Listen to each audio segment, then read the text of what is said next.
மகிழ்ச்சியுடன் வாழ்க்கையை வாழ்வது. இதையே தான் பிராமண வாழ்க்கை என்று சொல்வார்கள். எளிமையான வேலையாக இருந்தாலும், ஆயிரக்கணக்கானோர் முன்னிலையில் மேடையில் பேச வேண்டியதாக இருந்தாலும், இரண்டையும் மகிழ்ச்சியுடன் செய்ய வேண்டும். அடிக்கோடு போடுங்கள். இதுக்கு அடிக்கோடு போடுங்க. ரொம்ப இரட்டிப்பு அடிக்கோடு போடணும். பிராமண வாழ்க்கை என்றால் மகிழ்ச்சியுடன் வாழ்வதே. என்ன வேலை செய்து கொண்டிருக்கிறீர்கள்? அந்த அடிப்படையில நிலைமை ஒருபோதும் இருக்க முடியாது. ஏனெனில் அது கூட ஒரு கர்ம பந்தமே. நாம் என்ன செய்கிறோமோ அதன் அடிப்படையில் நிலைமை இருக்கிறது.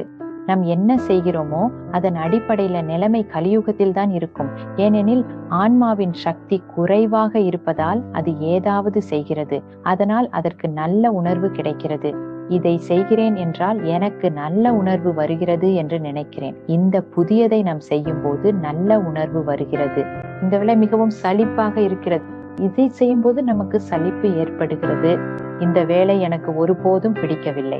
அதாவது நாம் என்ன செய்கிறோமோ அதன் அடிப்படையில் நிலைமை இருக்கணும்னா அது கலியுக நிலைமை. சங்கம யுகம். சங்கம யுகம்னா என்ன?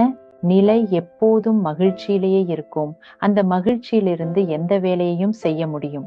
நிலையின் தாக்கம் செயலில் இருக்கும். செயல் நிலையை பாதிக்காது.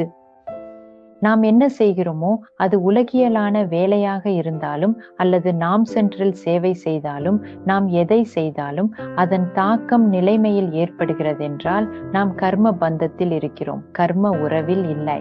ஆகவே பிராமண வாழ்க்கை என்பது மகிழ்ச்சியான வாழ்க்கை. அது எளிய சாதாரண வேலையாக இருந்தாலும் அல்லது ஆயிரக்கணக்கானோர் கூடிய கூட்டத்தில் மேடையில் பேச வேண்டியதாக இருந்தாலும் இரண்டையும் மகிழ்ச்சியுடன் செய்ய வேண்டும். இதையே ஒரு மகிழ்ச்சியான மற்றும் நிறைவான வாழ்க்கையாக வாழ்வதாக பொதுவாக கூறப்படுகிறது.